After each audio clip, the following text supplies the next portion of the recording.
Oi pessoal, tudo bem com vocês? Eu sou Maísa Barbosa, esse é o canal Trama Literária e hoje a gente fala desse livro maravilhoso que é Angústia, do Graciliano Ramos. Essa capa aqui, ela é maravilhosa, essa ilustração da capa, justamente porque ela vai mostrar bem o sentimento ou as sensações que vão fazer parte aí dessa história que vai sendo contada, vai ser parte aí da vida desse protagonista, que é um ser que revela do modo mais direto ou do modo mais didático o que é a angústia.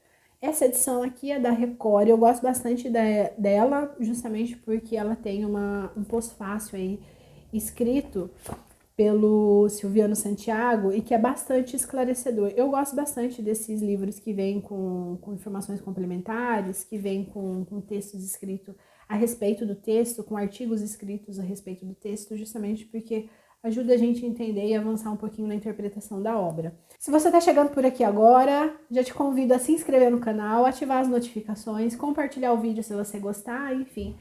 Isso é muito importante para quem fala de literatura no espaço como o YouTube, que é voltado prioritariamente para o entretenimento. Vamos conversar então a respeito de Angústia, do Graciliano Ramos.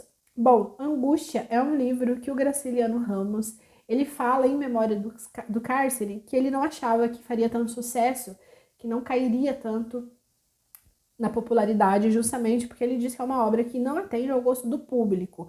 É uma obra bastante difícil da gente entender se a gente for pensar aí em obras mais populares do Graciliano Ramos, como Vidas Secas, que é outro livro maravilhoso, mas essa obra ela é mais densa, justamente porque ela vai ter duas histórias que vão sendo contadas ao mesmo tempo. Então, a partir do momento que essas duas histórias vão sendo construídas em paralelo, uma vai atravessando a outra, uma vai entrando na outra, e como é uma história contada em primeira pessoa, a partir dessa perspectiva do protagonista, e é esse sujeito aqui extremamente angustiado, a gente vai ter alguns fluxos de consciência importantes, e a gente tem toda essa forma de narrar aí, que essas duas histórias que vão se atravessando, a gente vai ter uma série de digressões, uma série de flashbacks. Essa história volta muito para o passado e volta para lugares diferentes do passado.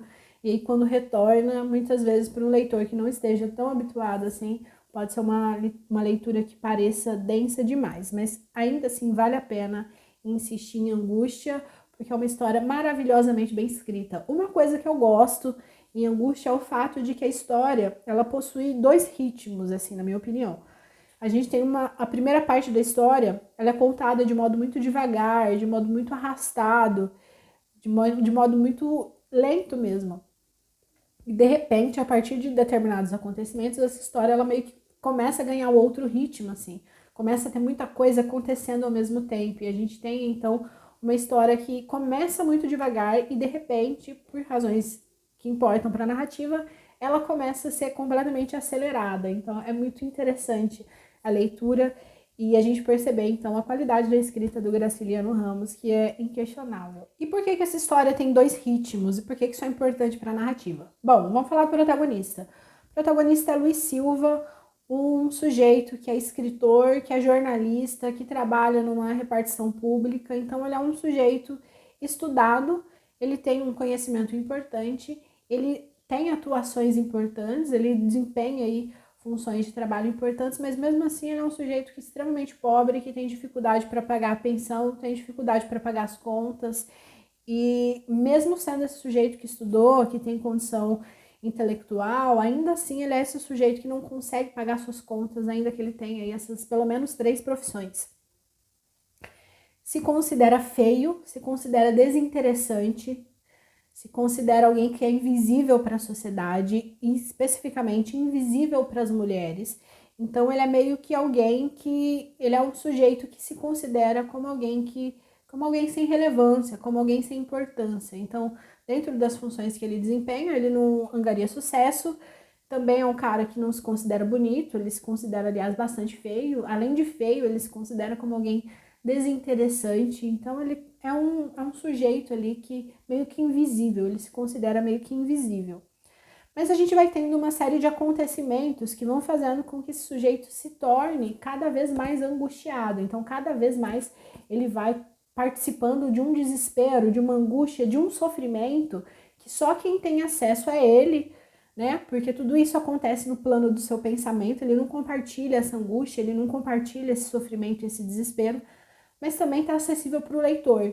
Então o leitor vai tendo acesso a esse crescimento dessa angústia, desse sofrimento desse protagonista, Luiz Silva, até o momento que isso eclode, até o momento que isso vai explodir. Obviamente, se ele vai se constituindo por meio dessas dores e por meio desses sofrimentos, é importante que isso venha à tona. E isso vem à tona. E a partir do momento que isso vem à tona, isso vai fazer com que a narrativa, com que a história que está sendo contada comece a ganhar, então, um outro tom. Quais são essas duas histórias, então, que vão sendo contadas? A primeira é a história, o período ali de 1 ano e meio do Luiz Silva, no tempo que ele está em Maceió.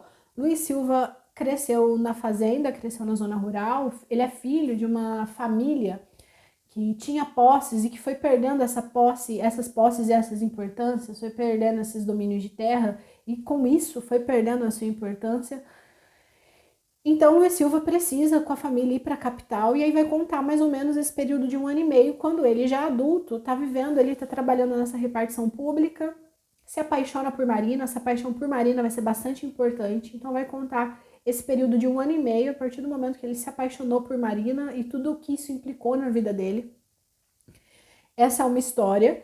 E a gente tem a segunda história que vai sendo contada, que é a história do próprio Luiz Silva, da vida do Luiz Silva. Então, é uma história que vai mostrar, uma narrativa que vai mostrar aí todas as agruras com o fim com a derrocada aí da República Velha. Então, a partir do momento que esses grandes fazendeiros foram perdendo suas terras, foram perdendo também o seu valor, essa família que de repente era muito importante, de repente não era importante coisa nenhuma, e esses filhos dessas famílias, como é o caso do Luiz Silva, que cresceu vendo os seus pais e os seus avós sendo pessoas extremamente importantes, extremamente respeitadas, de repente ele não herda esse mesmo respeito, porque ele não herdou esse domínio de terra, ele não herdou esse poder, então ele cresce justamente nesse espaço de vazio que vai sendo deixado por conta de todas essas transformações sociais. Ele é, então, esse sujeito que vai da zona rural para a cidade grande, para Maceió, para poder tentar ser alguém, mas nesse tentar ser alguém a gente vai ter aí uma série de coisas que vão dando errado, como acontece aí até hoje. Então, acho que esse é um aspecto bastante importante, que é a atualidade de angústia. Essas dificuldades, elas são perceptíveis até hoje para o sujeito que migra, né? Então, quem vai para um outro lugar tentando angariar condições melhores, tentando angariar uma vida melhor, vai passar muitas vezes por esse processo de precisar ir para uma favela, de precisar ir para um lugar extremamente pobre. Então a gente vai tendo uma série de conflitos que vão sendo apresentados, e esses conflitos, eles são marcados temporariamente, porque são daquela época, mas são conflitos que, se a gente olhar bem, a gente ainda percebe hoje, na atualidade, na nossa contemporaneidade. Numa sociedade que é marcada aí pela desigualdade, numa sociedade que é marcada aí por uma série de relações de poder. Eu vou ler um trechinho aqui só para a gente entender como se constrói essa angústia do Luiz em relação à sua aparência, em relação a quem ele é.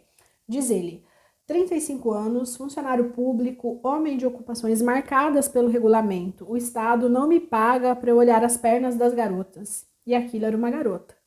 Além de tudo, sei que sou feio, perfeitamente, tenho espelho em casa. Então ele é esse sujeito que se acha feio, ele é esse sujeito que se acha desinteressante, e ele é esse sujeito que é pago pelo Estado aí, mas principalmente ele é mal pago pelo Estado. De repente, esse sujeito feio e mal pago se apaixona por Marina, que ele acha belíssima, que ele acha maravilhosa, e ele nutre essa paixão durante um bom tempo, até o momento que um conflito bastante importante vai surgir, que é quando o seu maior adversário, quando o seu maior antagonista dentro da obra, que é o Julião Tavares, em determinado momento, esse sujeito que ele já desprezava antes.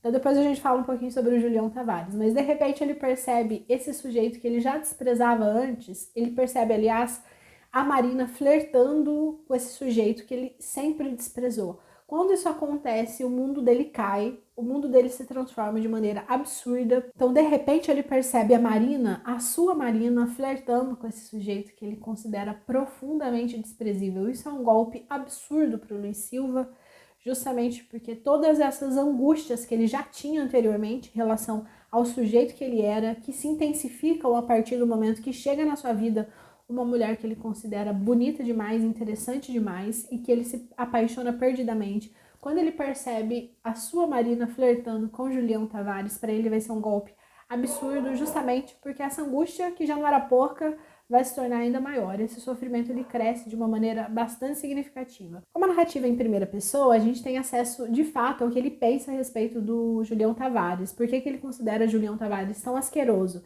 Ele vai dizer que o outro sujeito que nos apareceu era muito diferente. Esse sujeito, Julião Tavares. Gordo, bem vestido, perfumado e falador.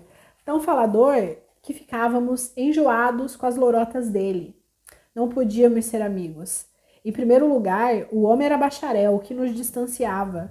Pimentel, forte na palavra escrita, anulava-se diante de Julião Tavares. Moisés, apesar de falar 5 línguas, emudecia. Eu, que viajei muito e sei que há doutores quartaus, metia também a viola no saco. Então, o Julião Tavares trabalha na repartição que ele trabalha, só que num cargo, obviamente, mais elevado, ele é bacharel, mas como ele é esse sujeito que tem grana e ele é esse sujeito que sabe da sua condição financeira e sabe do seu lugar social e usa disso, tanto para seduzir mulheres, como usa para se mostrar diante dos colegas de trabalho, que é mentiroso, que é falador, pelo menos na perspectiva aqui do Luiz Silva.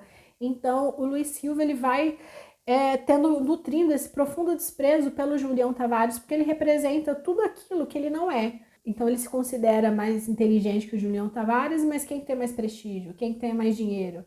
Quem que tem mais respeito? Quem que tem mais mulheres? Então, o Julião Tavares representa tudo que ele não é, que é justamente ser esse ser que está à margem da sociedade, completamente invisível ali, pelo menos na perspectiva dele. E, obviamente, a gente tem que lembrar sempre que é ele que está contando a história, então tudo isso sempre a partir da perspectiva dele. Vocês conseguem imaginar o ódio que ele sentiu quando a Marina estava flertando com esse sujeito que ele desprezava tanto? Então isso vai ser bastante importante para a narrativa se transformar, para o modo como a narrativa é contada e como ela é construída a partir disso. Essa é a história central, que é justamente a história desse conflito entre Luiz Silva, Julião Tavares e Marina. Então a gente vai ter um triângulo aí que vai ser a história central. E essa história da vida do protagonista vai ser bastante importante justamente porque a gente vai entendendo o seu comportamento, a gente vai entendendo o seu sentimento de inferioridade, a gente vai entendendo seus conflitos a partir do momento que ele vai trazendo e costurando tudo isso a essa narrativa central. Indico muito, então, Angústia, de Graciliano Ramos, que é um livro profundamente tocante, ainda que no começo talvez pareça meio arrastado. Insista na leitura porque vale muito a pena. Se você já leu, deixa aqui nos comentários. Se você leu outras obras do Graciliano Ramos, conta aqui também. E até as próximas!